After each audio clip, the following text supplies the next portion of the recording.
जय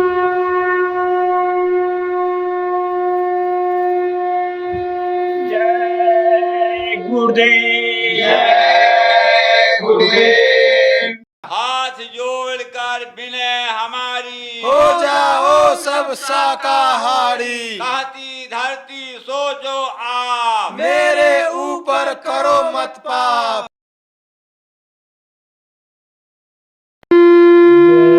जय गुरुदेव।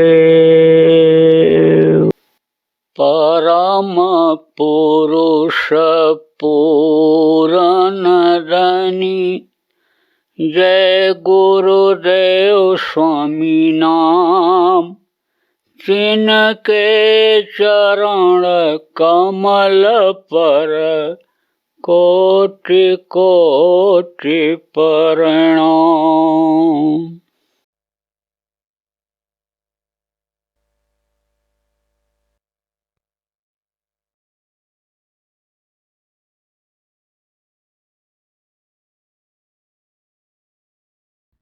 इसी मनुष्य शरीर में देखो प्रेमियों, देवी देवताओं का दर्शन हुआ लोगों को, और बहुत से लोगों को हो रहा है, अब भी हो रहा है। इसी में साधक हैं, कहो तो मैं बता दूंगा। तो होता है, जो करते हैं उनको मिलता है। देखो यहाँ कोई मजदूरी आपकी रोक ले, तनख्वाह रोक ले, लेकिन वो नहीं रोकता है। जितना करोगे उतना देगा जरूर, करने की जरूरत है। तो जो पुराने लोग आए हो, चलो ठीक है, भविष्य तो तभी सही। अब इतना सुनने के बाद देखो कुछ लोगों के मन में ये भी आ रहा कि शरीर तो कमजोर हो गया, अब हमसे कैसे हो पाएगा। याद करते रहना भी सुमिरन है का न पलटू सुमिरन सार है, घड़ी न बिसरे एक। आस बन जाए मालिक से मिलने की, अपने घर पर अपने मालिक के पास पहुंचने की, तो भी सुमिरन में यानी याद में जोड़ दिया जाता है। तड़प जब जग जाती है तब वो बर्दाश्त नहीं कर पाता है, तड़प को देख करके ही दया कर देता है और मिल जाता है। तो आज तक जिसको भगवान मिला, इसी मनुष्य शरीर में मिला। देवी देवताओं का साक्षात दर्शन इसी मनुष्य शरीर में हुआ। न तो मनुष्य शरीर छोड़ने के बाद भगवान किसी को मिला, न किसी को मिलेगा, ये भी आप लोग समझ लीजिए। तो अगर दुनिया बनाने वाले को चाहते हो कि जिससे जब तक हम यहाँ रहें सुखी रहें, हमारे धन पुत्र परिवार में बढ़ोतरी हो, मानसिक शांति मिले, हमारा मान सम्मान बढ़े, जब तक हम यहाँ रहें, और आखिर में जब हमारा शरीर छूटे तो हम अपने वतन, अपने घर, अपने मालिक के पास पहुँच जाएं। तो आप लोगों को जो रास्ता पहले मिला है सुमिरन करने का, ध्यान करने का, भजन करने का, इस रास्ते पर आप चलो, यानी सुमिरन ध्यान भजन बराबर करो। इनको नहीं मिला है तो अब आप इतना सुनने के बाद कुछ जरूर समझे होगे कि भाई हमको भी करना चाहिए, तो आपको रास्ता दे दिया जाएगा। ज़्यादा सत्संग सुनाने का, बताने का समय तो नहीं है, लेकिन आपको कुछ न कुछ ये पुराने प्रेमी समझा के बता करके लाए होंगे। अब अभी तक जो हमने बताया इसको आप ये कितना समझा, सब लोग बराबर नहीं समझ पाए, लेकिन कुछ न कुछ जरूर समझे होगे। कुछ भी न समझ पाए हो तो अब जो बताऊंगा उसको समझ लो, अब जो बताऊंगा उसको करना, उसको करोगे तो उसी से सब समझ में आपके आ जाएगा। नाम दान, दान में दिया जाता है, उसके बदले कोई कुछ दे ही नहीं सकता है। गुरु महाराज ने नाम दान दिया हम लोग, गुरु महाराज ने जो दया दौलत दी उसका बदला कभी चुका सकता हूँ? कभी नहीं। बोटी बोटी कट जाए लेकिन नहीं बदला चुकाया जा सकता है। इसीलिए कहा गया संतों की महिमा अनंत, अनंत किया उपकार, लोचन अनंत उघाड़िया, अनंत दिखाऊन हर। तो आप ये समझो कि जिसके बदले में तो कोई कुछ दे नहीं सकता है, तो ये दान में ही दिया जाता है। गुरु महाराज ने करोड़ों लोगों को दिया और गुरु महाराज ने बहुत से लोगों को जो लग गए पार भी कर दिया। गुरु महाराज के जाने के बाद उनके आदेश से अब मैं दे रहा हूँ। आप समझो हिम्मत तो कभी कभी हारने लगती है, उम्र के हिसाब से मेहनत जब ज़्यादा हो जाती है हिम्मत हारने लगती है, लेकिन फिर हिम्मत बन जाती है कि और कोई नामदान देने वाला है नहीं। देने को तो कोई भी दे, लेकिन आप समझो जिसको आदेश होता है नामदान देने का, फलदायी वही होता है जब उसके मुंह से सुन लिया जाता है। आप ये समझो आप नामदान देने वाले के पास या तो जाया जाए या तो नामदान देने वाले आए, तभी तो नामदान मिल सकता है। तो आप इस वक्त पर इतनी भाग दौड़ की जिंदगी, इस वक्त पर इतना आदमी व्यस्त हो गया कि मौत भी सामने आ जाए तो उसको भी कहेगा इंतजार कर लो, हम ये काम निपटा लें तब चलें। कहा गया नाना जंजाला ग्रह कारज नाना जंजाला, तो पहुंच नहीं सकते। तो मैं सोचता हूँ मैं ही मेहनत करूँ, चलूँ, मैं ही दूँ नामदान। ये माया किसको कहते हैं? जो माया के लोक में इधर नहीं आते, जन्म नहीं लेते हैं वो इधर। मायक कौन होते हैं? जो माँ के पेट में बन करके पल करके बाहर निकलते हैं और माया के लोग जिनका नाम रखते हैं, चाहे वो हूँ चाहे संत ही कौन हो, जिनका नाम रखा जाता है, शरीरधारी होते हैं, यानी वो समझो मायक होते हैं। माया का यानी समझो कि असर उनके ऊपर भी आता है। तो आप यह समझो प्रेमियों कि जो महापुरुष आते हैं लोगों को बताने समझाने या अपने पास बुलाने के लिए कि हमारे पास आ जाए, असलियत समझ ले, जो बताऊं करने लग जाए, तो उसके लिए नाम को जगाते हैं। नाम जगता कैसे है? कभी तो ऐसा होता है ऊपर से आदेश लिया जाता है, कोई नाम बता दीजिए कि जिससे ये आपके जीव आपके आदेश के अनुसार, जैसा आपने आदेश दिया है कि इनको समझा करके और मेरे पास पहुंचाओ, तो कोई नाम बता दीजिए। उसको सुनने के बाद, उससे फायदा उठाने के बाद, बीमारी में तकलीफ में बोलने के बाद मेरे पास पहुंच जाए। और वो मालिक बताता है, वो बताता है ये नाम चालू कर दो। तो कभी तो वो चालू होता है, कभी उन्हीं की इच्छा को ऊपर छोड़ देते हैं। ऐसा होता है। सोच ले जो तेरी इच्छा हो, जो तू नाम रखना चाह रख ले। बहुत सारे नाम ऐसे हैं, जैसे आप समझो संत मत की शुरुआत हुई, कबीर साहब आए, कबीर साहब ने सतनाम नाम वर्णात्मक नाम बताया। वर्णात्मक नाम अलग था। उस समय पर जो लोग थे, उस समय पर जो भोजपत्र पर लिखने वाला लिखा जाता था, जो इस तरह से शाही और इस तरह की रोशनी पेन नहीं थे, तो उन्होंने लिखा, लेकिन वो इस चीज को गुप्त रखते थे। जैसे आज नामदान दिया जा रहा है, गुरु महाराज देना शुरू किए जीवों को ऊपर दया करके, ऐसे नाम को बताते नहीं थे।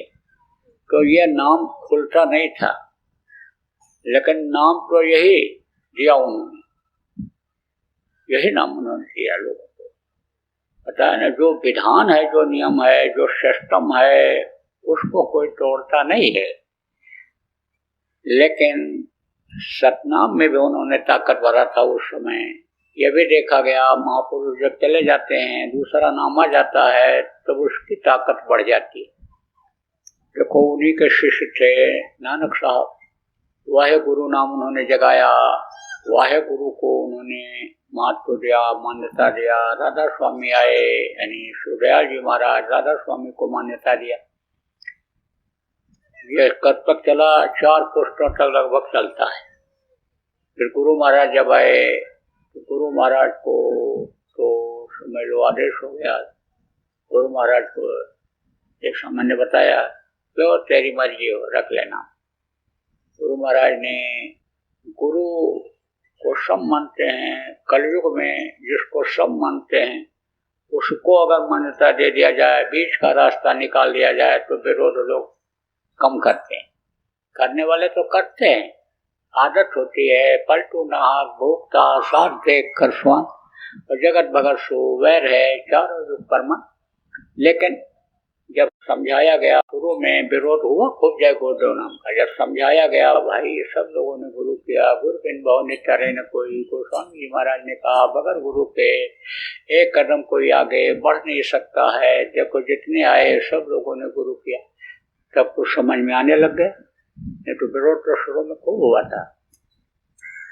जय गुरुदेव नाम में ताकत जो है उसका गुरु महाराज ने इजहार कराया, यानी उससे लोगों को फायदा दिलाया। विश्वास के लिए कहा, परीक्षा लेकर देख लो। बहुत बहुत परीक्षाएं लोगों ने ली, न तो समय है बताने का, न इतनी बातें बताई जा सकती जितना लोगों ने कदम कदम पर परीक्षा लिया। गुरु महाराज चले गए, लेकिन ये जय गुरुदेव नाम में आज भी शक्ति है। आप ये समझो, अभी आगे जो पुष्प चलेगी उसमें भी जय गुरुदेव नाम ये रहेगा। अब यह है कि हमारे बाद में जो आएगा उसकी मर्जी और परिस्थिति के अनुसार भी है, वो प्रार्थना कर ले जाएगा तो आदेश हो जाएगा बदलने का। लेकिन हमको तो नहीं उम्मीद है कि अब ये बदलेगा, चलेगा भी। तो ये जय गुरुदेव नाम में आज भी शक्ति है, ताकत है। कहीं भी आप जय गुरुदेव नाम का मुसीबत के समय में, तकलीफ के समय में, टेंशन के वक्त पर जय गुरुदेव नाम को बोल करके और फायदा उठा सकते हो। आप ही नहीं, सबको बता दो, कोई कैसा भी हो, बुरा से बुरा आदमी, जय गुरुदेव नाम के ध्वनि में बैठाने लग जाओ तो उसके अंदर भी बदलाव आ जाता है, बदल जाते हैं लोग। इसीलिए कहा गया जय गुरुदेव नाम के ध्वनि जगह जगह बोलना शुरू कर दो। जिन घरों में बीमारियां रहती थी, तकलीफें रहती थी, जय गुरुदेव नाम की ध्वनि शुरू हो गई, बहुत आराम मिल गया। तो ये जय गुरुदेव नाम ये प्रभु का ही नाम है, लेकिन ये मुंह से लेने वाला नाम है। आप ये समझो कि जैसे लोहा के ऊपर गंदगी हो और उसको पारस पत्थर से छुआ हो, सोना नहीं बन सकता है। गंदगी साफ करके छुआ दोगे, लोहा सोना बन जाएगा। ऐसे ही ये जंग छुड़ाने का, मुद्दा छुड़ाने का, गंदगी छुड़ाने का काम करता है। इसलिए शुरू में यही बताया जाता है, भाई परीक्षा करके देखो, फायदा होगा जब तुमको। तो फायदा के लिए दुनिया दौड़ती है, तो और आगे बढ़ जाना, यह नाम ले लेना और इससे अपना लोक पर लोक बना लेना। तो आप सब लोग भाग्यशाली हो, आपके ऊपर दया हुई है मालिक जो नामदान लेने के लिए आए। पर ये अगर नहीं करोगे तो जैसे ये दवा नहीं फायदा करती है, बहुत थोड़ी बहुत फायदा करती है, ऐसे ही हो जाएगा। परहेज के साथ अगर करोगे तो यही आपके लिए फलदायी होगा। परहेज क्या करना है? किसी भी पशु पक्षी का मांस नहीं खाना है। मनुष्य के खाने की चीजें ही नहीं, बीमारियां मांस ज्यादा खाने की वजह से ही बढ़ गई और तरह तरह की बीमारियां आ गई और अभी आने वाली। तो मांस खून को बेमेल कर देता है, बुद्धि को भ्रष्ट कर देता है। शराब और मांस दुनिया में अगर बंद हो जाए तो बहुत सी तकलीफें दूर हो जाएंगी। अपराध भ्रष्टाचार की यह जननी है। जहाँ भी अपराध जुड़ेगा वहाँ ये चीज़ें रहेंगी। जहाँ भी अपराध होगा वहाँ अपराधी के अंदर पता लगाओ तो ये चीज़ें आपको मिलेंगी। अस्पतालों में, किसी भी अस्पताल में चले जाओ, भर्ती मरीज मिलेंगे, उसमें मांसाहारी मिलेंगे। तो आप समझो, जवान जवान लोग बीमार हो रहे, जवान जवान लोग दुनिया संसार से जा रहे हैं, क्या कारण है? यही है, तो शराब और मांस अब नहीं, आप छोड़ जाओ, यही दक्षिणा मानी जाएगी आपकी। अरे कुछ तो देना पड़ता है, अरे तो आप यही छोड़ जाओ, यही दे जाओ। यहाँ शराब मांस अब नहीं खाएंगे, पिएंगे नहीं, ऐसे नशे की गोली का सेवन नहीं करेंगे जिससे दिल दिमाग बुद्धि न सही रह जाए, बुद्धि भ्रष्ट हो जाए, माँ बहन की पहचान खत्म हो जाए, अपना पराया का ज्ञान खत्म हो जाए, अपनी ही चीज दूसरा उठा के ले जाए नशा खिला करके। तो ऐसे नशे का सेवन मत करना। और दूसरी औरत के साथ बुरा कर्म मत करना, दूसरे पुरुष के साथ बच्चियों बुरा कर्म मत करना। देखो काल और माया, काल किसको कहते हैं? वही इसको बताया कि पल भर में दुनिया को बना दे, पल भर में मिटा दे, जिसकी ये दुनिया बनाई हुई, वो है काल। माया किसको कहते हैं? ये रुपया पैसा और औरतों को माया कहते हैं। तो दोनों पर दोनों का हमला होता है, और इस समय कलयुग में ज्यादा हो रहा है। इसीलिए कहा गया गुरु माथे पर राखिए चलिए आज्ञा मान, कहा कबीर दास का 3 लोक बने। गुरु के वचन को कहा जाता है, इसीलिए याद रखो। आप प्रेमियों नामदानी जो गुरु महाराज के हो, आपको ध्यान देने की बात है, गुरु महाराज के वचनों को हमेशा याद रखो और गुरु महाराज को सिर पर सवार रखो, तो बचे रहो। नहीं तो तनिक देर में धोखा हो जाएगा, पुरुष को माया गिरा देगी और स्त्री को काल गिरा देगा।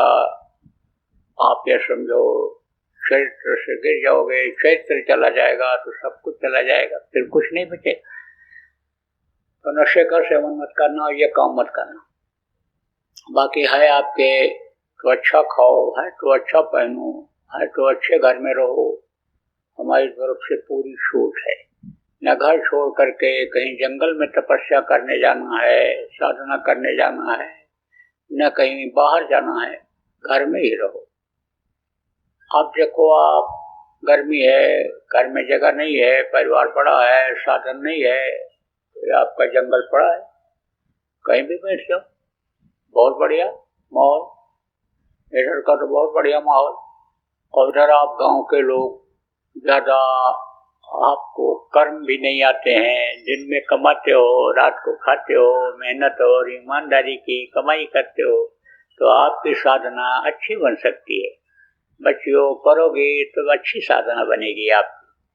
वो तो जो दूसरे के कर्म को लाद लेते हैं, बुरे कर्म करते हैं, उनकी ज्यादा गंदगी रहती है, उनको ज्यादा मेहनत करनी पड़ती है। लेकिन आप तो सरल लोग, गांव के, अच्छी साधना आप कर सकते हो, साधना बन सकती है। भजन जब करने लग जाओगे गुस्सा शांत हो जाएगा। कुछ लोग इसमें बहुत गुस्सा है, खूब लड़ाई होती है, हमको मालूम है, न बताएं तो हम बता देंगे कि इनके यहाँ रोज झगड़ा होता है। अब एक को गुस्सा आवे और दूसरा न बोले तो झगड़ा होगा? कभी नहीं होगा। लेकिन बर्दाश्त नहीं कर पाते हो, औरत बोलती है तो आप बर्दाश्त नहीं कर पाते हो, आप बोलते हो तो औरत नहीं बर्दाश्त कर पाती है, बस हो जाती है लड़ाई।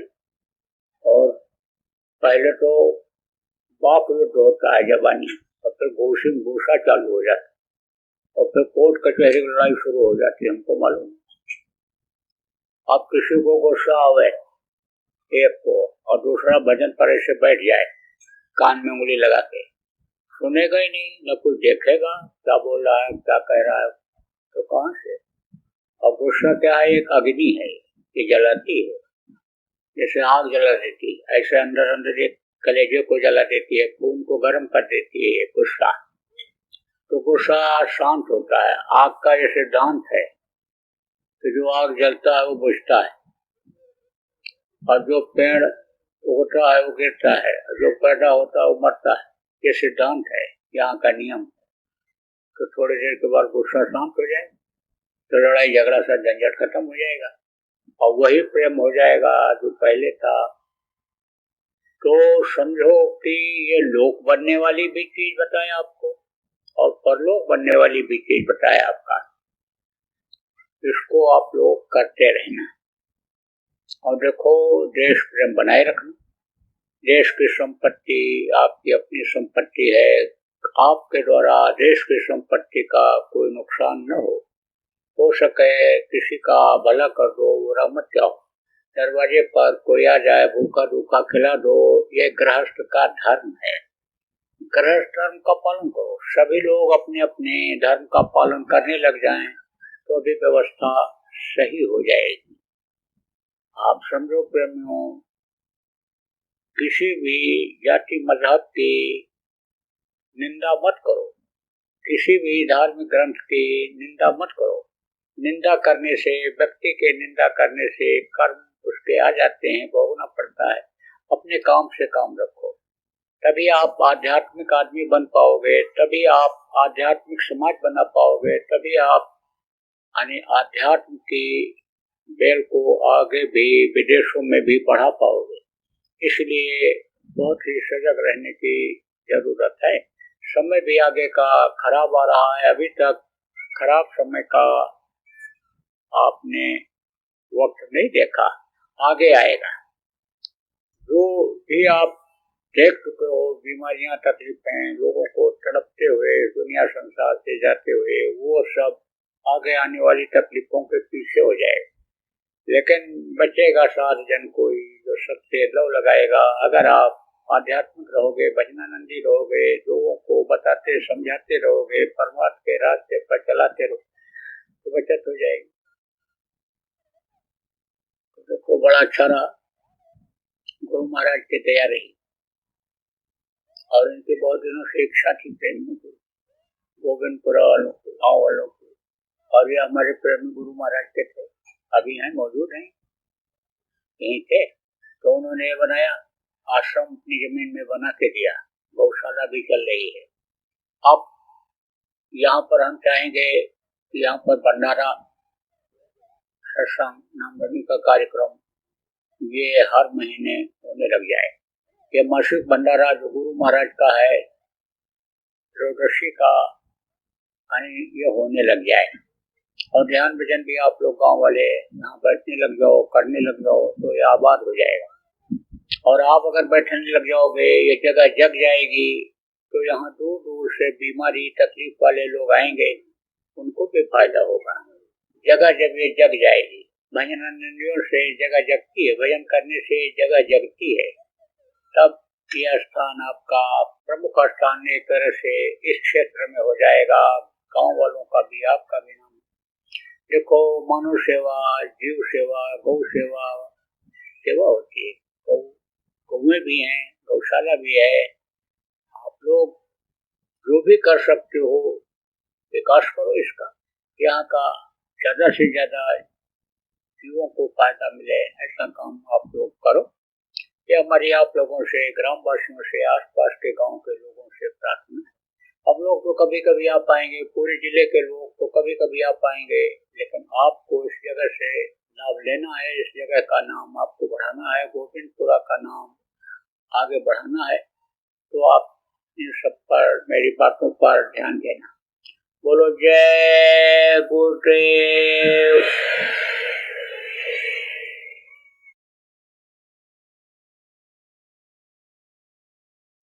बराबर समझ लो, ध्यान और भजन करना, सुमिरन आप करते रहना। तो देखो, और थोड़ा करना शाकाहारी का प्रचार।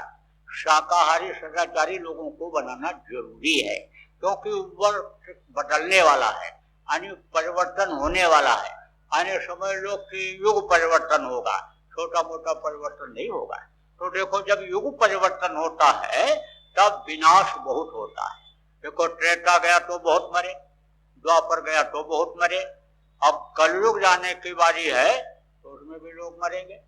बचा सको जितने लोगों को आप बचा लो, आपकी बहादुरी है, और नहीं तो उसमें भी मरेंगे। लिंग पुराण के 40वें अध्याय में लिखा है, सूर सागर में लिखा है, जगन्नाथ दास की उड़िया किताब में लिखा है, और हमारे गुरु महाराज बराबर कहते रहे कि कलयुग में कलयुग जाएगा और कलयुग में सतयुग आएगा। तो संतों की बात कभी गलत नहीं होती है। व्यथा न राय जाय देव ऋषवाणी, इनकी बात सत्य होती है, वो बात सत्य होगी। अन्य सतयुग तो आएगा। अब सतयुग देखने के लायक लोग अगर बना लोगे तब तो वो देख लेंगे, और नहीं तो मरेंगे। अब आप ये सोचो कि सबके सब मर ही जाए तो सतयुग का आनंद कौन लेगा, सतयुग देखेगा कौन? इसलिए आप अच्छे आदमी हो, आप गुरु के बंदे हो, आप मेहनत करके इनको सतयुग देखने के योग्य बना लो, शाकाहारी सदाचारी बना लो, साधना करवा लो इनको। बचेगा साध जन कोई, जो साधक होगा, जो सत से लव लगाएगा, वज्रा काल का डंका कोई बचने न पाएगा। अभी आपने तकलीफ कहाँ देखा, बीमारियां कहाँ देखी? बहुत बीमारियां हैं, मर जाएंगे ऐसे। जगह जगह आग लगेगी, गांव के गांव जलेंगे, रोड पर दौड़ते हुए ऐसे गाड़ियों में आग लग जाए, जाइए। दो देवता एक साथ सजा देने के लिए तैयार है। आप समझ लो कि अग्नि प्रकट हो गई नाराज हो करके, और कौन देवता ने धूल दे दिया, तेजी से हवा चला दिया। अब कहाँ तक आग जाएगी, कितना नुकसान होगा, कुछ कहा जा सकता है। बारिश तेज होने लगी, हवा ने तेजी दे दिया, तूफान बन गया। धरती के ऊपर पाप बहुत हो रहा है, खून बहुत बह रहा है, हिंसा हत्या बहुत हो रही है। तो समुद्र देवता तो कह रहे हैं माता का आंचल गंदा हो रहा है, हम इनकी सफाई करेंगे। अब तूफान उन्होंने भेज दिया और कौन देवता ने उसमें तेजी ला दिया, तो कहाँ तक जाएगा, कितनी सफाई करेगा? हाँ, कुछ कहा जा सकता है। धरती के ऊपर पाप बढ़ रहा है, अब धरती पाप से जब ये बोझिल होगी और ये हिलेगी, भूकंप आएंगे, तो कितने मरेंगे, कितने बचेंगे? आप अंदाजा लगा लो। इसलिए यानी जिसको आप ये कील पकड़ा दोगे वो बच जाए। कौन सी कील? चलती चक्के देख कर दिया कबीरा रोए, दो पाटन के बीच में साबित बचा न कोई। आज की चक्की गांव में माताएं चलाती हैं तो उसमें गेहूं पीस जाते हैं, उसको देखकर कबीर साहब रोए, लेकिन उनका बच्चा कमाल वो हंस दिया। चलती चक्की देखकर हंसा कमाल छठाए, और कील सहारे जो रहे सो साबित बच जाए। बीच में एक आधार होता लोहे की कीली या लकड़ी का आधार, जिसके सहारे चक्की चलती है, उसके किनारे किनारे के जितने गेहूं होते हैं सब बच जाते हैं। तो इस आधार पर आप ले आओगे तो लोग बच जाएंगे। तो बराबर प्रचार होना चाहिए शाकाहारी का। शाकाहारी सदाचारी नशामुक्त लोगों को बनाना जरूरी है। देखो अच्छा समय आएगा, लेकिन बीच का समय बहुत खराब है। अच्छा समय जब आ जाएगा तो देश में गौ हत्या बंद हो जाएगी, और गौ हत्या ही नहीं, किसी भी पशु पक्षी की हत्या नहीं हो। कश्मीर से कन्याकुमारी तक और चौपाटी से गुवाहाटी तक कोई भी मांस की, शराब की, अंडे की, मछली की दुकान ही नहीं हो। ये लोग दूसरा धंधा करने लगेंगे, उसमें अच्छी कमाई होगी, इससे ज्यादा अच्छी कमाई होगी। जब सबको रोटी रोटी देने वाला वो मालिक है, तो ये जो दुकानें खोले बैठे हैं बंद कर देंगे तो भूखा मरेंगे। जो पैदा होने के पहले माँ के स्तन में दूध भरता है, देता तो वो है, वो देगा लोगों को। इस धरती माँ ने अनेक समझ लो कि आंचल में छुपा रखा है हीरे मोती जवाहरात को, ये सब ऐसे ही निकाल देगी। मणि और मोती ये समुद्र पहले ला करके किनारे डालते थे जब नीयत अच्छी थी, बरकत होती थी उस समय। इस समय जब नीयत खराब हुई तो सीप और शंख किनारे ला करके डालते हैं। तो अच्छा समय आएगा तो देश खुशहाल हो जाएगा। समय पर जाड़ा, समय पर गर्मी और समय पर बरसात होने लगेगी। जो पेड़ नहीं फलते फलने लगेंगे, जो दूध देने वाले पशु दूध नहीं देते दूध देने लगेंगे। आप समझ लो लोगों की नीयत अच्छी हो जाएगी। कोई भी औरत रात को 12 बजे देश के किसी भी सड़क पर घूमेगी, देख करके नीयत किसी की खराब होगी ही नहीं। विचार और भावनाओं की ही तो बात होती है। जवान भाई और जवान बहन एक ही चारपाई पर सोए रहते हैं, उनकी भावना अलग रहती है। पति पत्नी की भावना अलग रहती है। भावना बदल जाएगी, विचार बदल जाएंगे, देश तरक्की कर जाएगा, लोगों के अंदर देशभक्ति राष्ट्रभक्ति आ जाएगी। हड़ताल तोड़ फोड़ आंदोलन दाना गिराव हिंसा हत्या आत्महत्या ये सब खत्म हो जाएगी। इसी धरती पर सतयुग का प्रादुर्भाव हो जाएगा। उस वक्त पर लोग ईश्वरवादी खुदा परस्त होंगे, आध्यात्मवादी होंगे, विज्ञान तरक्की करेगा, दूसरे देश से लोग यहाँ विज्ञान सीखने के लिए आएंगे, आध्यात्म सीखने के लिए आएंगे। भारत आध्यात्मिक गुरु होगा। लेकिन ये बीच का समय खराब है। अभी अपहरण बलात्कार चोरी डकैती ठगी बहुत बढ़ेगी, इसलिए इससे होशियार रहना। कोई कहेंगे एडमिशन करा दूंगा, प्रमोशन करा दूंगा, नौकरी दिला दूंगा, कोई कहेगा 1 का 4 कमवा दूंगा, दे दो बस लेकर चला जाएगा, 1 पैसा वापस नहीं आएगा। इसलिए प्रेमियों लालच में मत पड़ना, अपनी मेहनत की कमाई पर विश्वास करना, मेहनत और ईमानदारी की कमाई करना, उसी में आपको बरकत मिल जाएगी।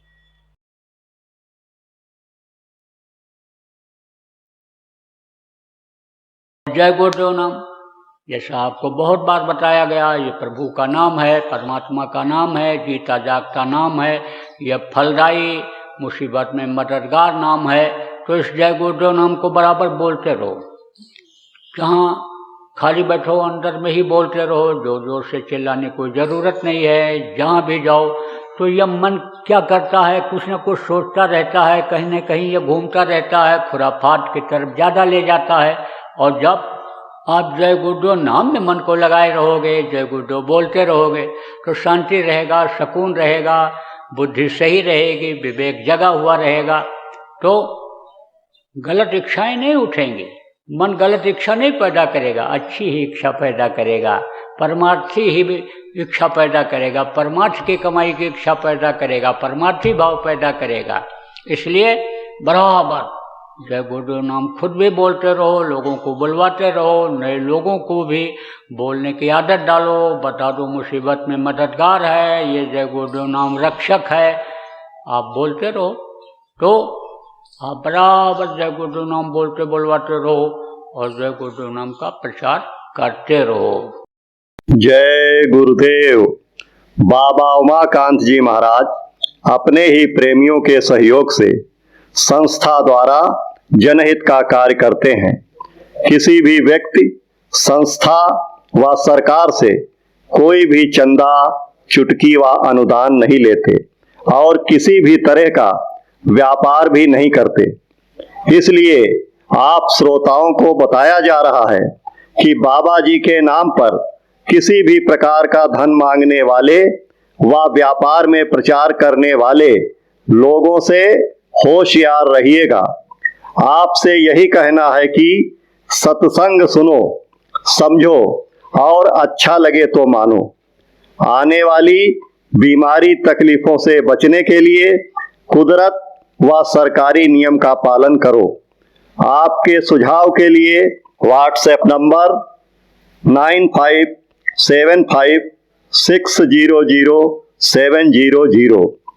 जय गुरुदेव। जय गुरुदेव।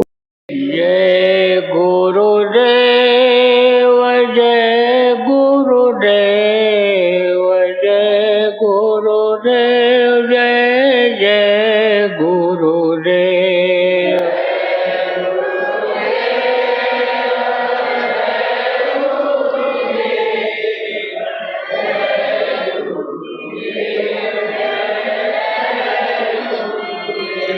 जय गुरुदेव। जय गुरुदेव।